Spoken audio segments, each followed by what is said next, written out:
जय माता दी दोस्तों, कैसे हैं आप? ये बताने के लिए कमेंट्स बॉक्स में जय माता दी जरूर लिख दीजिएगा। 2025 में गुप्त नवरात्रि, जो आषाढ़ मास में गुप्त नवरात्रि पड़ती है, वो कब पड़ने वाली है? जो लोग गुप्त नवरात्रि का व्रत रखते हैं या पूजा अर्चना करते हैं, यह नवरात्रि सिद्धि प्राप्ति और मनोकामना पूर्ति के लिए की जाती है। खास करके ये नवरात्रि सिद्धि के लिए ही की जाती है। तो लोग अपने घरों में भी माँ की उपासना करते हैं, पूजा आराधना करते हैं, माँ को विराजमान करके 9 दिन उनकी पूजा अर्चना करते हैं, जैसे हम अन्य नवरात्रि में करते हैं।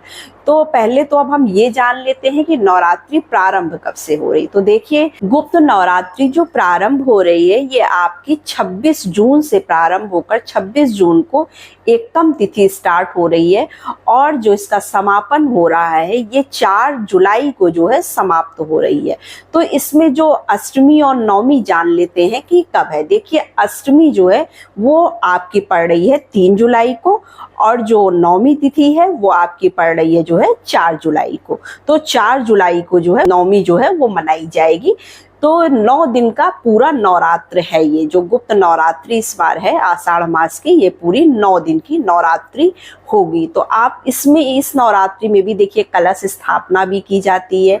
माता के 9 स्वरूपों की हम 9 दिन पूजा अर्चना करते हैं। कलश स्थापना भी की जाएगी, अखंड ज्योत जलाई जाएगी, हवन पूजन किया जाएगा। सब कुछ उसी तरह से किया जाएगा जैसे हम अन्य नवरात्रियों में करते हैं। पर ये गुप्त नवरात्रि है, जैसा कि देखिए नाम से ही प्रतीत हो रहा है गुप्त। जो चीज गोपनीय रखकर की जाए, बहुत मतलब किसी से कहना नहीं है। अब घर में अगर देखिए आप पूजा पाठ कर रहे हैं, घर में अपने पूजा कर रहे हैं, रह रहे हैं, तो घर के लोगों को तो पता ही होगा, उनसे तो छुपेगा नहीं। लेकिन आप इस चीज को बाहर किसी से नहीं कहेंगे, क्योंकि इसको आपको पूजा करनी है, इसके अपने घर के अंदर माता की पूजा उपासना जो भी आप कर रहे हैं वो आपको गुप्त रखकर करना है, तभी आपकी इसका जो है पूरा लाभ प्राप्त होगा। तो इस तरह से हमें गुप्त नवरात्रि की पूजा अर्चना करनी है। लेकिन अगर देखिए आप कलश स्थापना नहीं करना चाहते हैं, अखंड ज्योत जलाना चाहते हैं तो आप जला सकते हैं।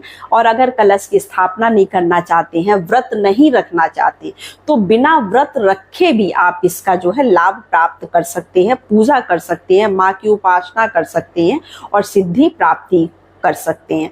तो अब ये कैसे करेंगे? तो देखिए, आपको 9 दिनों में सात्विक भोजन करना है। तामसिक भोजन का 9 दिनों तक त्याग कर देना है।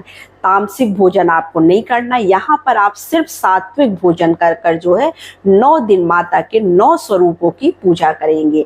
विधि विधान से जैसे आप पूजा करते हैं अन्य नवरात्रि में, उस तरह से आप माता की चौकी लगाकर पूजा आराधना 9 दिन तक पूरा करेंगे। दुर्गा सप्तशती का पाठ कर सकते हैं। मंत्रों का 9 मंत्रों का माता की जो 9 मंत्र है उसका आप उच्चारण कर सकते हैं।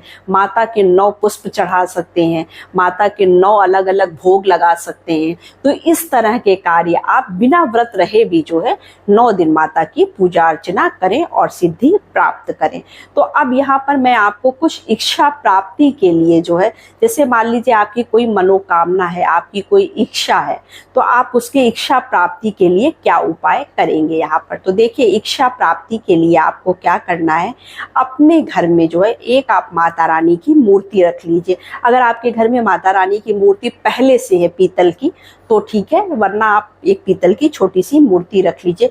कोई भी मनोकामना आपके मन में अपने बच्चे को लेके, शादी विवाह को लेकर है, या नौकरी पेशे को लेकर है, या फिर जो है जमीन जायदाद को लेकर है कि मेरा ये घर बन जाए, मकान बन जाए। बहुत सारी मनोकामनाएं हर किसी की होती हैं, इच्छाएं होती हैं। तो अगर आपकी ऐसी कोई भी इच्छा है तो आप एक मूर्ति ले लीजिएगा। और कहते हैं कि गुप्त नवरात्रि में माता को अभिषेक कराने से आपको जो है विशेष सिद्धि प्राप्त होती है और क्या होता है, आपकी सभी मनोकामनाएं पूर्ण होती हैं। तो अब इसके लिए आप माता को रोज जो है 9 दिनों तक नियम पूर्वक आपको क्या करना है, माता को दूध और दही से अभिषेक करना है। दूध और दही से आपको माता का अभिषेक 9 दिन तक प्रतिदिन करना है। ऐसा नहीं कि आज किया कल छोड़ नहीं कर पाए तो परसों कर लिया, इस तरह से नहीं। अगर मान लीजिए आप पीरियड्स में है, आपको नहीं करना है, तो अब आप इस स्थिति में क्या करेंगे, क्योंकि आपको तो 9 दिन पूरा करना है, तो आप अपने हस्बैंड से करा सकते हैं, अपनी बेटी से या बच्चों से, किसी से भी आप करा सकते हैं। लेकिन इस नियम को आपको पूरा 9 दिन तक जो है निभाना है, जैसे हम नवरात्रि में करते हैं। तो इस तरह से हमें करना है। और देखिए, सिद्धि प्राप्ति के लिए लोग बलि भी देते हैं। तो बलि, अब आप सोच रहे होंगे बलि कैसे दिया जाएगा, कहाँ बकरी बकरे मिलेंगे। तो बलि देने के लिए बकरी बकरा आपको कुछ भी नहीं चाहिए। यहाँ आपको एक नारियल लेना है। नारियल आपको पानी वाला लेना है। उस नारियल को आप जो है तोड़कर उसी की बलि देंगे और उसके बाद जो है माता को चढ़ा देंगे। इस तरह से आपको बलि देना होता है। उसके बाद आप प्रसाद स्वरूप चाहिए तो बांट दीजिए। इस तरह से किया जाता है। तो ये इसको भी करने से आपकी जो भी मनोकामना होगी, जो भी आपकी इच्छा होगी, वो जल्द से जल्द पूर्ण हो जाएगी। तो ये कुछ इच्छा प्राप्ति के लिए जो है जो उपाय होते हैं इस गुप्त नवरात्रि में किए जाते हैं। लेकिन आप हवन रोज करिएगा, भले ही आप छोटा सा हवन करिए। अग्यारी टाइप जो हवन होता है वो हवन भी आप कर सकते हैं। इस तरह से आप जो है हवन कर लीजिए, पूजा पाठ कर लीजिए। और दुर्गा सप्तशती का पाठ अगर आप पूरा 9 दिन करते हैं, जैसे मान लीजिए आप एक दिन में पूरा किताब अगर दुर्गा सप्तशती का पढ़ते हैं, तो आपको जो है बहुत ही लाभ होगा। बहुत जल्दी आपकी कोई भी मनोकामना पूर्ति हो जाएगी और सिद्धि की प्राप्ति होगी। अगर मान लीजिए आपके पास इतना टाइम नहीं है, मान लीजिए आप 9 दिन नहीं, इसको पूरा एक दिन में एक पुस्तक नहीं पढ़ सकते हैं माता का, तो आप जो है 9 दिन में इसको थोड़ा थोड़ा अध्याय कर करके पढ़ लीजिएगा। लेकिन 9 दिन में इसको आपको खत्म कर देना है, मतलब नवमी को आपको खत्म कर देना है। जैसे हम कन्या पूजन करते हैं, कन्या को बुलाते हैं नवमी के दिन या अष्टमी के दिन। कुछ लोग अष्टमी को बुलाते हैं, कुछ लोग नवमी को बुलाते हैं।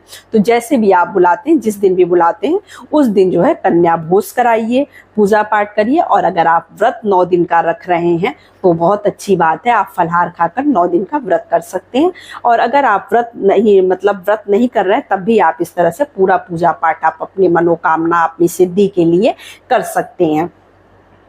अब जो है आपको पारण कब करना है, तो जो पारण का दिन होगा, जैसे मान लीजिए 4 तारीख को नवमी हो जा रही है, तो 4 को नवमी के बाद जो 10वीं तिथि होगी, जैसे मान लीजिए अब 10वीं तिथि आपकी 5 जुलाई को पड़ेगी, तो 5 जुलाई को आपको 10वीं का पारण करना है। आपको उस दिन पारण करना है और जो भी कुछ आप जैसे पूजा अर्चना में जो कुछ चढ़ाए वो सब प्रसाद स्वरूप अपना वितरण करके आप इस तरह से पूजा पाठ कर लीजिएगा।